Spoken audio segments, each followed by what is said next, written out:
Timescapes is a construction tech company. So we've got both hardware and software. So it's both pieces of the puzzle. And yeah, we really exist to track, validate, communicate construction progress. So it's all around progress. Fantastic. And so you have been, just describe the company a little bit. When did you found the inspiration of the idea, and then how long have you been going? Yeah, so the idea, it kind of just came about, honestly. It kind of landed, I'm not going to bullshit it. So it kind of landed, it was an opportunity that arose to capture a construction project, primarily for marketing purposes, with Wakatahi. And then pretty quickly, my background was in construction, pretty quickly realised the opportunity of having data in real time rather than from a pure marketing perspective. So yeah, we looked around for a number of different solutions on the market. Nothing really satisfied. At that point, it was really just about being a service provider. Nothing really satisfied what we were looking to get. So we started building our own solution really. Focused primarily on software. Yeah, primarily on software. And then we were buying off the shelf camera hardware, and then just really progressed quite intentionally, and then reached a point where the hardware wasn't really delivering what we needed to. So we designed and developed our own hardware solution as well. So we had a fully integrated product, and then yeah, just really started to grow it up. So we actually got introduced. So we got introduced to Faraday through another company. So we've worked with quite a lot of fractional roles as we've grown on the finance side, people and culture. And we got introduced through one of those into the Faraday network. Henry was running a course around advisory boards and what they do and the benefit that they can add to businesses, particularly at our stage. So yeah, I attended a workshop and connected with Henry, and I think we were at a stage in our business where we had a solid understanding of the problems that we needed to solve, and we were starting to solve those. But I think like a lot of potentially entrepreneurs that start out, like it's difficult to get the headlights a little bit more focused. We were very broad at that point. It was like we can add value here and here and here and here. So I think we really recognized the need for a little bit more structure and clarity and focus. But I'd say we didn't necessarily have the capability to know what to do or how to do that, right? So we really sought external help or support with that. It was good. So yeah, my first touch point with Henry was attending just a session that he ran on advisory boards and the benefit that they can add. And then yeah, we sat down, we had a one-on-one session. I remember Henry was pretty skeptical at the start. We talked about this the other day actually. He said, "Have you done a SWOT?" And I was like, "What's a SWOT?" So so I think it took a little bit of selling actually to get Henry across the line that he should invest time and energy into us actually. But we got him there, and then we just started running through the plan really. And it was great, right? Because we started thinking about things that we didn't necessarily think. And I think you don't know what you don't know, and that's the piece. And I recognized quite early on that it's important to focus on the things that you're really good at and go and find people who are really good at the things that you're not good at. And that was a piece that we didn't necessarily have in the business for sure. So it was extremely beneficial, like straight off the bat, just in terms of structure and process and how we need to start thinking about things with a little bit more clarity, not just internally for the business, but also so we can communicate clearly like what we're trying to do and how we're trying to achieve it, and both internally to the team as we were growing it, but also externally to like investors and things like that. Always doing big moves. Yeah. That's the piece, right? That's what gets drilled into you. No, I think big moves are super important, right? Like you've always got to be thinking what's next and how are we really going to keep progressing that.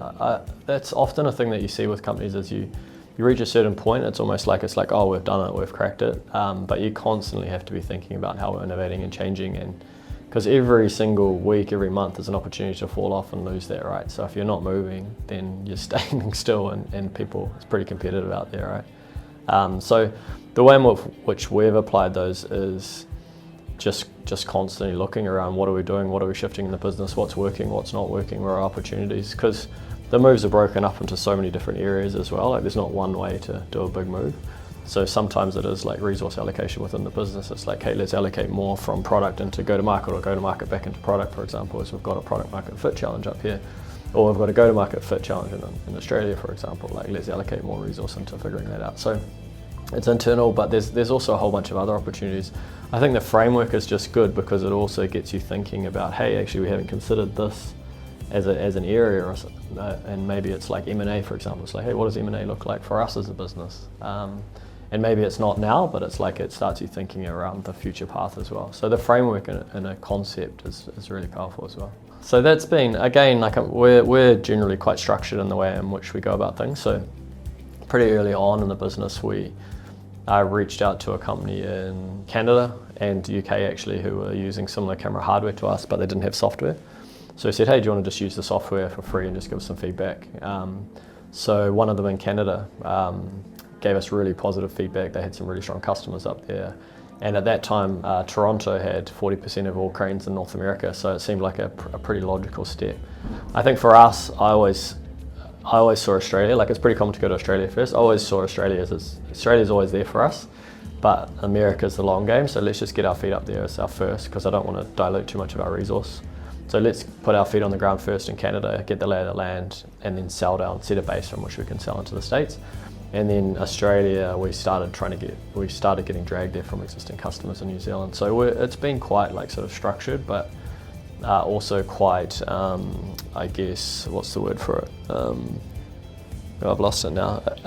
Quite like structured in terms of how we're spending money as well. Like we're not just going and blowing heaps of cash. So it's quite cash conservative, yeah. I think that's just a constant game playing around, because the levels, I don't know, the more I work through it, I think the levels are really interesting concept and to apply into the business. But as you progress through different stages, they become relevant for different things. So what I've seen primarily is as we're growing, people can lift and some can't, and some get left behind. So those levels are actually relevant to different stages as well. We've often had like issues around like compression, like there's a whole bunch of different challenges that come with that, compression or gaps, like constantly as well. And I think that's pretty common for all business. Like there's no perfect structure, and if it is, you'll probably solve a lot of those challenges and come to new ones in which you've got other gaps or inabilities. So again, it's just a really powerful framework to be thinking about growing your business and capability in general. It's been a game changer. Like, yeah, we hands down wouldn't be where we are without Faraday, and Henry. Like, I can 100% say that. So I think, again, right from the start, what Henry and Faraday brought in was structure and the ability to be a sounding board, and a really solid sounding board to bounce ideas off and concepts. I think that's the big thing that Henry's really strong on. It's not doing it for you, it's doing it with you. And you need to have someone to bounce ideas off, and not just anyone, someone who like has been there, who's done it, who kind of knows the path, but who's willing to challenge you, but who's also willing to support you when things don't go well. And that's what's been so powerful, and that's why we're still here 5 years later after working together, right? It's because it really works, and it is really a big impact to the business and myself, honestly. Like it's often talked about, right? Like CEO job's lonely, right? Because it is just you, but it's definitely a little bit less lonely when you've got someone like that there along the journey.